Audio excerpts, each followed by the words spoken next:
Teacher Rhea together with my co-teacher, Teacher Ali, Teacher Rose, Teacher Erwin, and Teacher Sabado. And today, we will teach you the basketball chess pass in 3 easy steps. Let's go! Step 1. W form and stance. Hold the ball at your chest. Form a W with your thumbs behind the ball, like this, behind the ball. And tuck your elbows in. Keep your feet shoulder width apart in an athletic stance, like this. And now, let's proceed to step 2, the step and push. Take a step forward with your dominant foot to generate power and push the ball straight out from your chest, like this.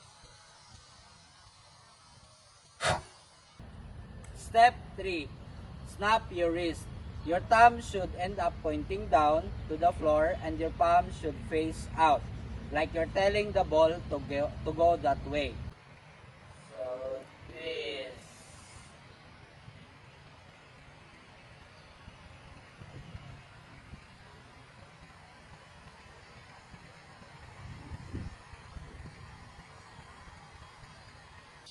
Now for our safety cues. First, look around. Ensure you have at least 2-meter clear space, no pets, no fragile objects, and no tripping hazards. Second, check your gear.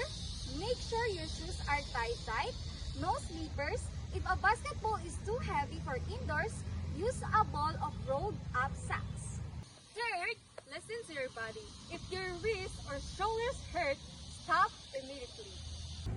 Level 1 is our beginner level. Just practice the movement pattern without a ball. First is stance, step, push, and snap. So that's it.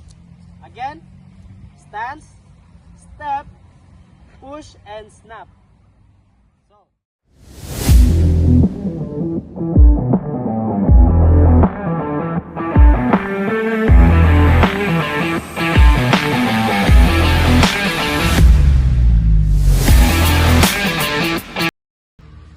Now, it's your turn.